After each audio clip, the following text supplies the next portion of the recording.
Dans cette interview exclusive réalisée par RT, Piotr Tolstoï, vice-président de la Douma russe, livre son analyse tranchante sur les grands bouleversements géopolitiques actuels.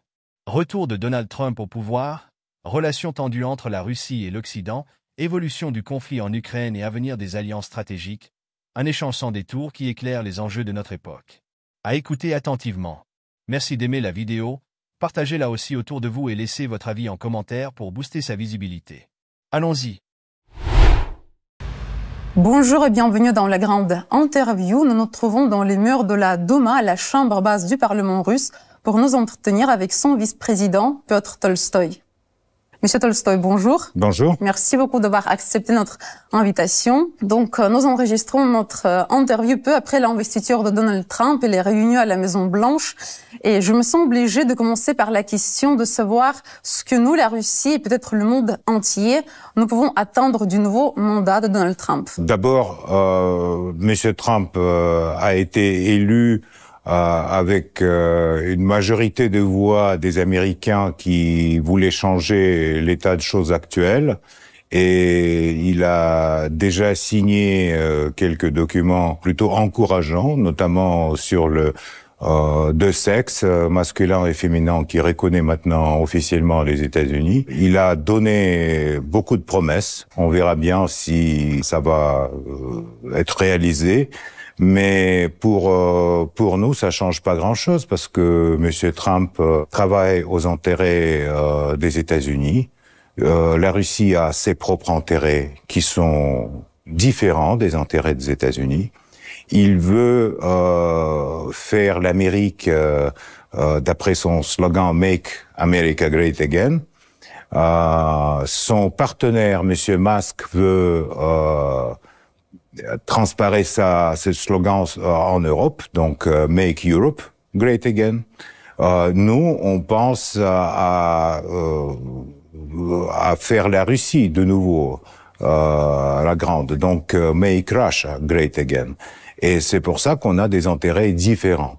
Monsieur Trump, il a la logique d'un businessman, donc la logique de ce qu'on appelle en anglais le deal, utilise tout le poids militaire, économique, politique des États-Unis pour attraper les deals dans tous les sens, notamment dans la géopolitique. Je ne sais pas si ça va marcher partout. Peut-être avec Canada ou avec Groenland, ça peut aller, mais avec la Russie, ça va pas marcher. Il faut, pour avoir un accord, il faut penser des questions de sécurité. C'est ce qu'a dit président Poutine, c'est que on a une sécurité unie pour tous et pas une sécurité pour une partie et en sécurité pour une autre.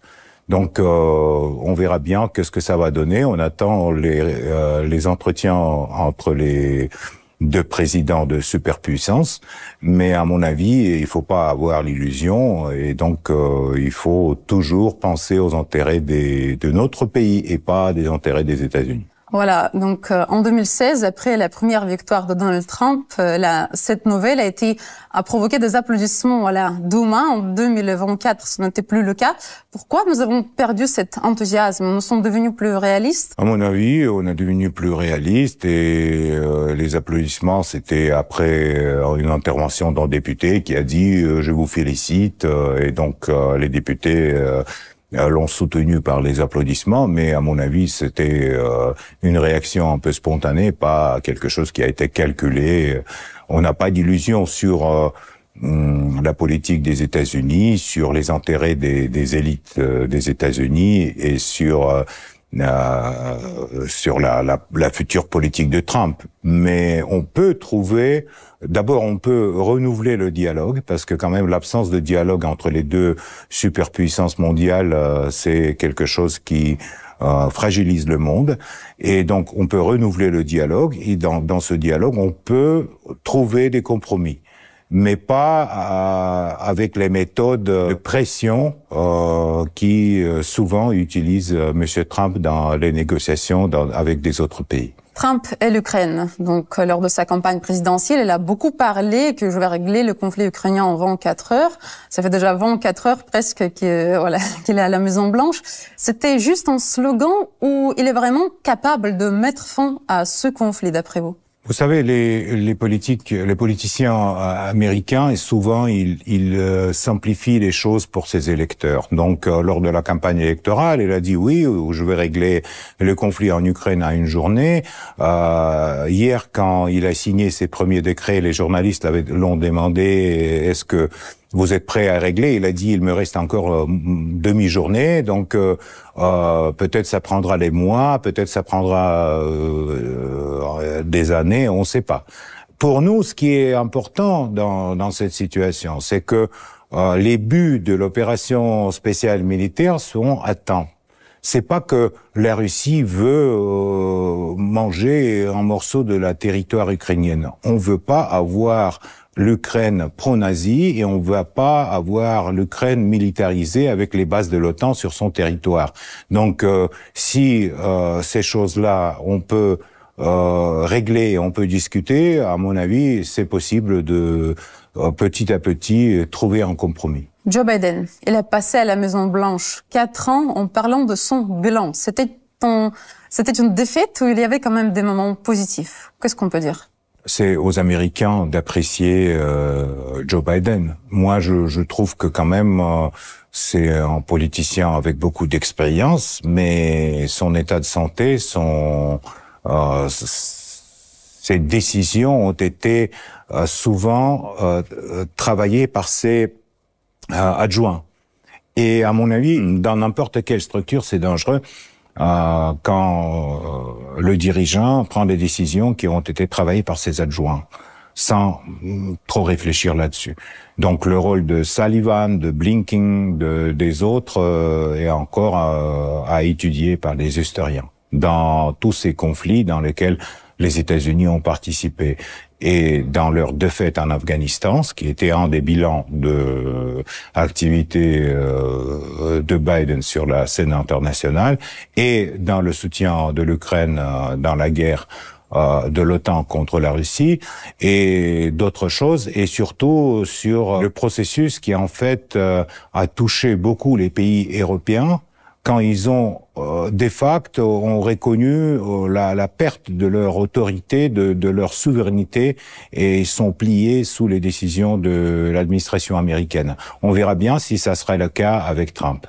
Mais pour la Russie, Joe Biden était le pire président si on parle des relations entre nos deux pays. Oui, peut-être les relations entre les deux pays ont dégradé le plus sous la présidence de M. Biden. Je ne sais pas comment ça va aller avec M. Trump. J'espère que c'était une période le plus difficile.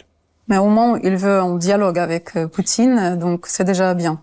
Oui, c'est déjà bien. Ça dépend de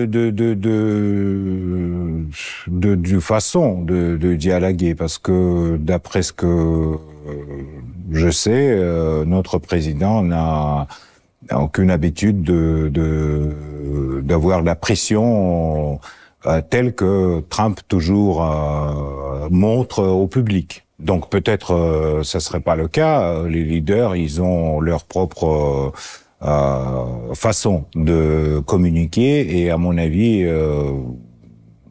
le dialogue c'est bien. De toutes les façons, avoir un dialogue direct entre les leaders des pays c'est bien, et pour les États-Unis et pour la Russie. C'est mauvais pour l'Europe parce que l'Europe est allée tellement loin dans son soutien à l'Ukraine, et tellement loin dans sa russophobie, que maintenant pour revenir il faudra, je sais pas, des années.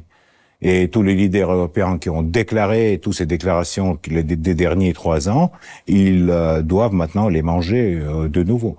Et comment ils vont faire ça si la politique des États-Unis va changer, ça c'est intéressant à regarder. On verra bien. On verra bien. Cela fait presque 3 ans que la Russie est le pays le plus sanctionné au monde, donc après le début de l'opération militaire spéciale. Comment ces sanctions de l'Occident nous ont influencés? Et d'après vous, est-ce que Donald Trump va se prononcer pour leur abolition? Et n'oublions pas que le plus grand nombre de sanctions anti-russes a été imposé par Washington lors du premier mandat de Donald Trump. Vous savez, ce qui concerne les sanctions, on a aujourd'hui presque 17 000 sanctions différentes sur et personnelles et sur toutes les sphères de l'économie russe. Et donc, d'une part, ça apporte beaucoup de difficultés pour le pays. Ça apporte des difficultés pour les gens, pour la vie quotidienne. D'autre part, ça stimule de développer nos propres industries à l'intérieur de la Russie. Et ce processus, il a commencé au début de l'opération spéciale. Il continue et à mon avis, pour le futur de la Russie, être plus autonome, moins dépendant de l'Occident, ça serait bien, plutôt. Donc, il faut dire que n'importe quelle décision sur l'Ukraine doit prévoyer l'enlèvement de ces sanctions illégales contre notre pays.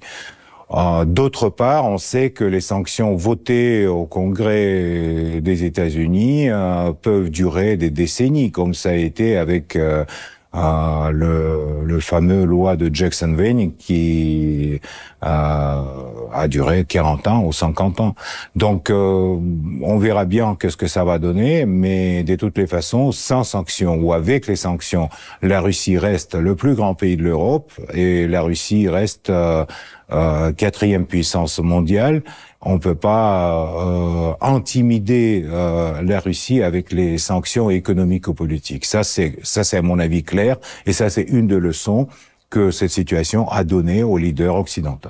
En parlant des leçons, l'opération militaire spéciale dure presque 3 ans. Comment notre politique extérieure a-t-elle changé et quelles leçons notre pays en a-t-il tiré de ces 3 ans? Vous savez, à mon avis, dès le début des années 2000, la politique extérieure russe a été orientée vers la coopération multilatérale qui pourrait être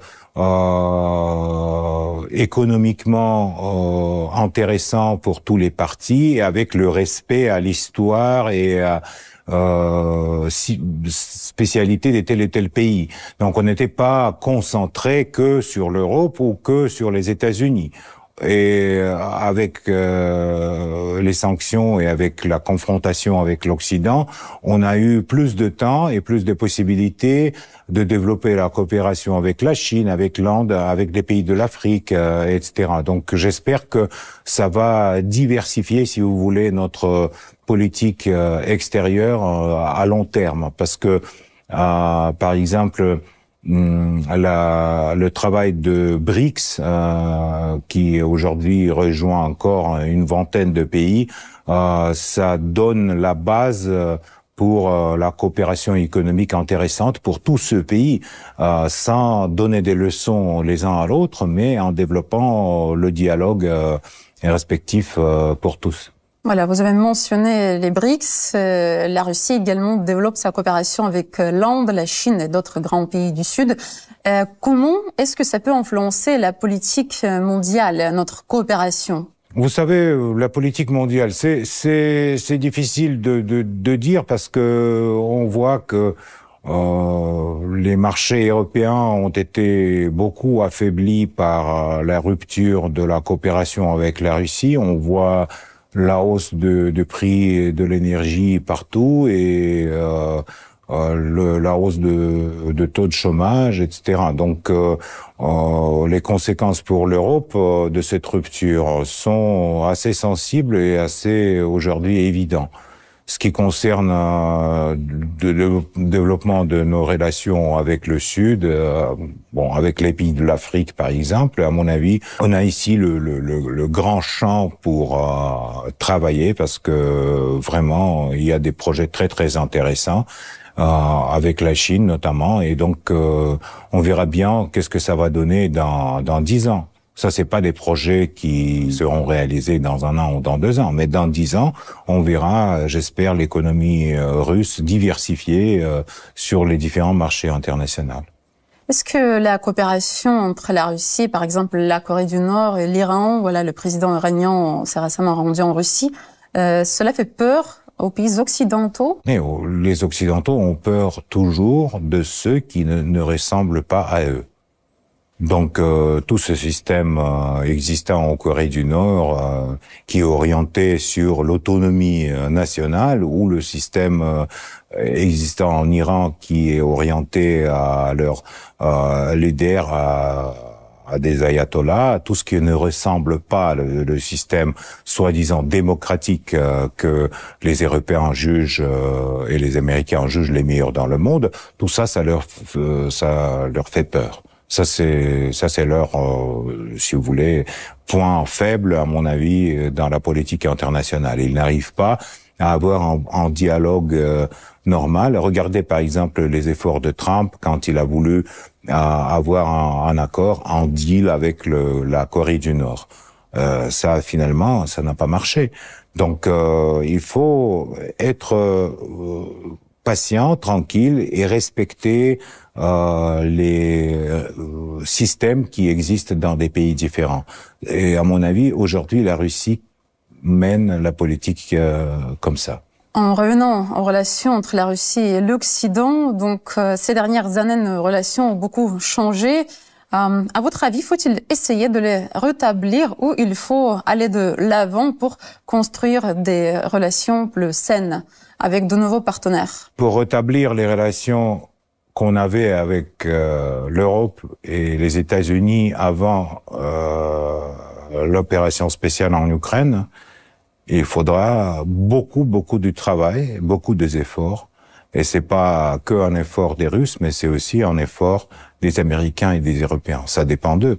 Et donc, s'ils sont prêts à rétablir ces relations, je trouve que dans des années, on peut le faire. Mais évidemment, ils seront plus saines parce que jusqu'à présent, ils ne comptaient pas avec des intérêts de la Russie comme le plus grand pays de l'Europe et des intérêts de notre sécurité avec l'élargissement de l'OTAN. Il y a plein de points sur lesquels les Européens et les Américains, ils ont ignoré la Russie. Aujourd'hui, ils comprennent qu'on ne peut pas ignorer la Russie, que pas tout dépend des chiffres de PNB et que l'économie de la Russie est assez stable et continue à grandir malgré toutes les sanctions. Donc, à mon avis, peut-être on aura la chance d'avoir les relations plus saines. C'est vrai que j'espère bien à ça. Donc, c'est possible de les rétablir? C'est possible de le rétablir sur la base plus juste, plus équitable, oui. Après la grande conférence de presse que Vladimir Poutine a donnée à la fin de l'année 2024, vous avez dit la chose suivante, je vais citer, « Nous vivons une époque difficile et notre président porte un énorme fardeau étant donné l'infantilisme d'un grand nombre de dirigeants dans le monde. » De qui est-ce que vous avez parlé et en quoi consiste leur infantilisme? Regardez, par exemple, les leaders des pays de l'Europe. À mon avis, c'est des gens qui ne représentent pas telle énergie, telle personnalité qu'on a vu dans l'histoire, même dans l'histoire du XXe siècle, quand on a vu De Gaulle, quand on a vu Churchill, quand on a vu d'autres leaders, Helmut Kohl, etc. Aujourd'hui, même la dimension de la personnalité. Et souvent, c'est des personnages avec la sexualité perturbée, donc un peu traumatisés par leur relation avec la société, qui dirigent les pays et qui sont en tête de gouvernement, qui travaillent comme des ministres, etc. C'est une autre génération. Et à mon avis, il n'y a pas beaucoup de personnages. Vraiment des gens avec lesquels on peut avoir un dialogue franc et avoir des accords plus ou moins durables. Par exemple, le président français Emmanuel Macron, on peut dire qu'il montre pendant ces années un certain enfantilisme. Président Macron, il montre que un produit polittechnologique dans le choix entre les extrêmes droites et les socialistes un peu avec des habitudes intéressantes. Donc, il montre que ce projet peut marcher. Il montre de temps en temps qu'il veut, encore une fois, prouver à des Français que la France reste un grand pays de l'Europe. Ce qui n'est pas le cas parce que la France n'a plus la possibilité de prendre ses propres décisions aux intérêts de leur peuple, du peuple français. La France prend des décisions aux intérêts de Bruxelles et de Washington. Donc, si on veut des relations entre la Russie et la France doit être, doit représenter une certaine, je sais pas, indépendance de identité nationale, voilà, de quelque chose comme ça. Malheureusement, le président Macron, il veut ça, mais il n'arrive pas. Voilà, c'est ça le problème. Récemment, Emmanuel Macron a déclaré que l'Afrique a oublié de dire merci à la France alors qu'il parlait de l'intervention militaire française en Afrique contre le terrorisme depuis 2013. Donc, d'après vous, ce genre de déclaration est-il approprié de la part du président d'un pays où pour la seule année 2024, il y a eu 3 gouvernements? Mais vous savez, dire merci, à mon avis, si on te dit merci, c'est bien. Mais quand tu demandes qu'on te dit merci, c'est pas très intelligent. Donc, on peut pas demander à des pays africains d'être reconnaissants à la France parce que les Français, ils ont beaucoup pris à l'époque de colonisation de l'Afrique, ils ont beaucoup pris dans des pays africains et ils n'ont pas dit merci non plus. Voilà, donc on verra bien. On voit que Macron a totalement raté le dossier africain. Les troupes françaises ont quitté le nombre de pays africains et donc aujourd'hui ils sont orientés à des autres alliés. C'est pas le succès de Monsieur Macron, comme d'ailleurs les changements du gouvernement. Donc, une des orientations clés de la Russie dans la politique extérieure, c'est l'Afrique. L'Afrique, quant à elle, est également intéressée à la coopération avec la Russie. Peut-on dire que l'Afrique a préféré la Russie à l'Occident? Pour l'instant, non, mais je crois que ce qui est important, c'est que dans le dialogue avec des Africains, nous, jamais on se comporte pas comme des lecteurs ou comme quelqu'un qui donne des leçons à des pays africains. Tandis que les Européens, ils ont cette habitude depuis de l'époque de colonisation. Et donc, à chaque fois, quand ils commencent à répéter tous ces mantras sur la liberté de parole, sur les principes démocratiques, etc., on voit bien que tous ces principes ne marchent pas en Europe. Aujourd'hui, en Europe, il n'y a pas ni la liberté de parole, ni la priorité de l'état de droit, ni rien du tout. L'Europe change son politique d'après les États-Unis et des intérêts des Bruxelles, par exemple. Mais les pays de l'Europe ne sont plus partenaires pour le dialogue. Les Africains, ils le sentent. Ils le sentent très bien. Ça se voit.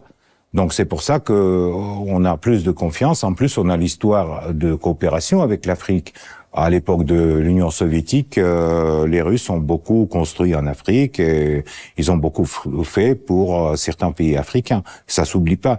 Ça reste dans la mémoire des générations.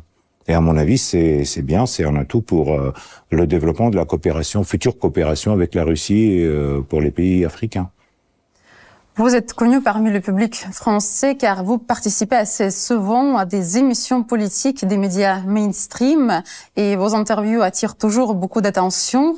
Et ces dernières années, les Français se posent la question de savoir pourquoi votre perception de la France a-t-elle changé et pourquoi Tolstoï n'aime plus la France. Qu'est-ce que vous pouvez leur répondre? D'abord, moi j'aime la France parce que je refuse pas de donner des interviews à des médias mainstream, malgré qu'ils sont souvent 6 contre moi et je le vois pas techniquement, donc c'est différent de donner l'interview de Moscou que sur le plateau à Paris. Moi j'aime la France, j'aime les Français, je sais que la plupart des Français ressent une sympathie à mon pays. Historiquement, c'est le cas.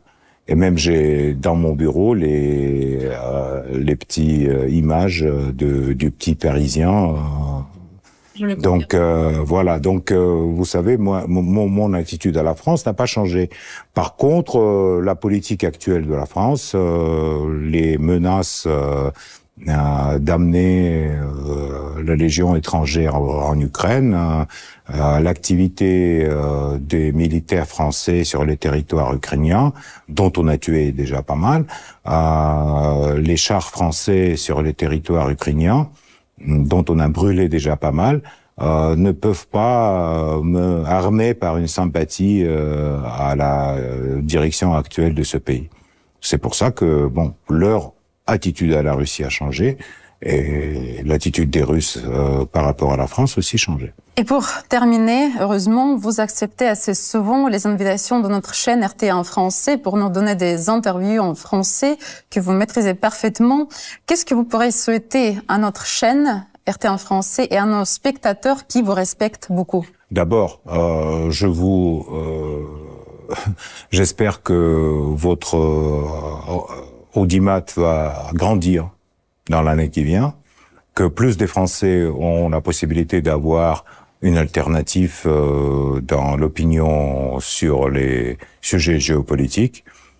Et bien sûr, je souhaite à tout le monde de la joie, de l'amour, de tout ce qui est bien dans la vie et oublier les choses qui séparent les gens et plus penser à des choses qui peuvent les rapprocher. Merci beaucoup à vous. Merci à vous. Je vous rappelle que c'était Piotr Tolstoï, vice-président de la Douma, la chambre basse du Parlement russe. L'interview de Piotr Tolstoï est un concentré de la vision stratégique de la Russie contemporaine sur les relations internationales. Au-delà des déclarations politiques, elle permet de comprendre comment Moscou perçoit son rôle dans un monde en mutation et quels sont les leviers qu'elle entend mobiliser pour asseoir sa place sur l'échiquier global. 1. La realpolitik russe face aux illusions occidentales. Tolstoï insiste sur le fait que la Russie et les États-Unis ont des intérêts profondément divergents. Loin de l'euphorie qui avait accompagné l'élection de Donald Trump en 2016, Moscou aborde aujourd'hui son retour avec pragmatisme et sans illusion. Cette posture illustre bien la vision russe des relations internationales, un jeu d'intérêts, où la force et la souveraineté priment sur les discours idéologiques. L'approche russe s'oppose ainsi à celle de l'Europe, souvent perçue comme vassalisée par Washington et incapable de définir une politique étrangère indépendante. C'est d'ailleurs l'une des critiques récurrentes adressées à l'UE par Moscou, une dépendance aux décisions américaines qui affaiblit l'Europe sur la scène internationale. 2. Une réorientation stratégique vers le sud et l'est. L'un des points les plus intéressants de cette interview est la confirmation de la réorientation de la Russie vers d'autres pôles de puissance. Tolstoï évoque les BRICS, l'Afrique, l'Inde et la Chine comme des partenaires stratégiques pour l'avenir. Ce basculement est en réalité en cours depuis plusieurs années, accéléré par les sanctions occidentales. Ce que Tolstoï souligne implicitement, c'est l'émergence d'un monde multipolaire où la Russie cherche à renforcer son influence en dehors du cadre euro-atlantique.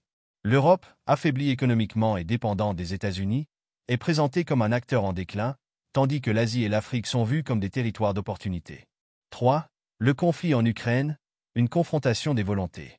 L'interview insiste sur l'idée que la Russie ne négociera qu'à partir de ses intérêts stratégiques fondamentaux. Tolstoï rappelle que Moscou refuse une Ukraine militarisée par l'OTAN et qu'elle n'acceptera aucun diktat occidental. Cette posture rappelle la notion de « guerre des volontés » théorisée par Karl von Clausewitz. Dans un conflit prolongé, c'est la capacité de résilience qui fait la différence. Là où l'Occident joue la carte des sanctions et du soutien militaire à Kiev, la Russie mise sur l'endurance et l'adaptation. L'argument de Tolstoï sur les sanctions est d'ailleurs révélateur. Loin d'avoir paralysé la Russie, elles ont renforcé son autonomie économique et accéléré un processus de découplage avec l'Occident. 4. L'Europe, grande perdante du bras de fer Russie-États-Unis. Un autre point frappant de cette interview est la vision russe d'une Europe affaiblie et sans souveraineté. Tolstoï souligne que les dirigeants européens, notamment Emmanuel Macron, ne sont que des exécutants de la politique américaine. Cette critique n'est pas nouvelle, mais elle trouve un écho particulier aujourd'hui. L'Europe, en coupant ses liens économiques avec la Russie, a aggravé ses problèmes énergétiques et industriels. Le pari occidental était d'affaiblir la Russie avec les sanctions, mais la réalité est plus nuancée. Moscou s'est adapté, tandis que l'Europe fait face à une récession et une montée des tensions sociales. L'ironie, que Tolstoï suggère mais ne dit pas directement, c'est que si les États-Unis peuvent encore jouer leur rôle de grande puissance grâce à leur autonomie énergétique et militaire, l'Europe, elle, s'est privée de leviers stratégiques essentiels. 5. L'Occident face à son propre déclin. L'un des éléments les plus mordants de l'interview est l'idée que l'Occident, et en particulier l'Europe, est dirigé par des élites faibles et déconnectées. Tolstoï ne se prive pas de critiquer l'évolution des élites politiques européennes qu'il juge sans envergure comparée aux figures historiques du XXe siècle. Cette critique rejoint une tendance plus large, celle d'un Occident en crise de leadership. La montée des populismes, la polarisation politique et la perte de confiance des populations dans leurs institutions sont des signes d'un affaiblissement interne. En conclusion, une Russie qui assume sa rupture avec l'Occident. Cette interview illustre une recomposition du monde où la Russie joue un rôle central. L'Occident a-t-il encore les moyens de contrer cette dynamique ou est-il en train de perdre la partie? Pensez-vous que l'Europe puisse retrouver une politique indépendante? Partagez votre avis en commentaire. Merci et à très bientôt.